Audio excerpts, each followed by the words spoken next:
थोड़ी देर बाद जब उसे होश आता है तो वह एक खिलौने को अपने साथ कार में लेकर एक लड़की के पुतले के पास जाता है और उससे बातें करने लगता है। कहता है कि मैं बहुत दिनों से तुम्हें नोटिस कर रहा हूँ, लेकिन मुझ में इतनी हिम्मत नहीं थी कि मैं तुम्हें अपनी दिल की बात बता सकूं। जो कहकर वो उसे किस करने लगता है कि तभी उस पुतले का हाथ टूट जाता है, जिसे देखकर फिलिप उदास हो जाता है और अगले दिन एक पहाड़ी पर जाकर वहाँ पर RIP फिलिप लिख देता है। जिसके बाद वो अपनी कार में बैठता है और उसे फुल स्पीड से पहाड़ी से क्रैश करवाने के लिए आगे बढ़ता है। लेकिन इससे पहले कि वो अपनी जान देता, उसे वहाँ कुछ अजीब सी चीज दिखाई देती है। वो जल्दी से अपनी कार रोकता है और देखता है कि पहाड़ के पीछे से धुआं निकल रहा है, जिसका मतलब था कि कोई इंसान अभी भी जिंदा बचा है। इसलिए वो जल्दी से उस धुएं की तरफ आगे बढ़ता है। फिर उस जगह पर पहुंचकर उसे एक कैंप लगा हुआ दिखाई देता है, जिसके साथ ही वहाँ पर एक लड़की की ब्रा भी टंगी हुई थी, जिसे देखकर वह खुश हो जाता है और उस ब्रा को सूंघने लगता है। जिसके बाद वो वहीं पर बेहोश हो जाता है। थोड़ी देर बाद जब उसे होश आता है तो वह खुद को एक खूबसूरत लड़की की गोद में लेटा हुआ पाता है, जो उसे कहती है कि मुझे तो यकीन ही नहीं हो रहा कि तुमने मुझे ढूंढ लिया।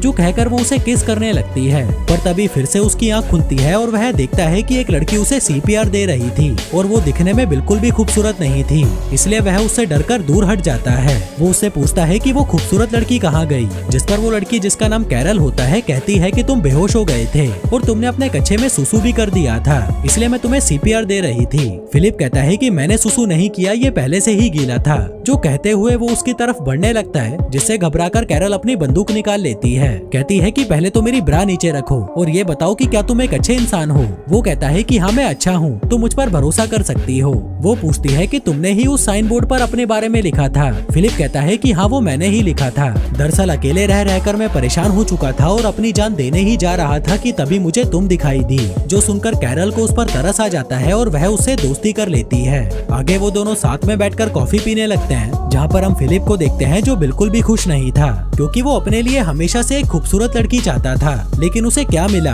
ये जंग लगा कबाड़। जिसके बाद वो कैरल को अपना घर दिखाने ले जाता है, लेकिन तभी रास्ते में कैरल उसे एक स्टॉप साइन पर रुकने के लिए कहती है। जिसके बाद वो दोनों दाएं बाएं देखकर चेक करते हैं कि कहीं कोई सड़क क्रॉस तो नहीं कर रहा। आगे घर आकर फिलिप कैरल को अपना टॉयलेट वाला पूल दिखाता है, फिर कचरे वाला पूल दिखाता है और फिर दारू वाला पूल दिखाता है। फिर अंदर आकर कैरल को वहाँ बहुत सारे मैगजीन के ढेर पड़े हुए दिखते हैं, तो वह उसे पूछती है कि ये सब क्या है। फिलिप कहता है कि ये मेरी हाथ गाड़ी चलाने के लिए गंदी मैगजीन्स हैं। जो सुनकर कैरल हंसने लगती है और कहती है कि मैं तुम्हें जज तो नहीं करना चाहती, पर तुम मुझे बहुत बड़े ठरकी लगते हो। जो सुनकर फिलिप को बहुत बुरा लगता है और वो उसे वहीं पर छोड़ आता है जहाँ से वो उसे उठाकर लाया था।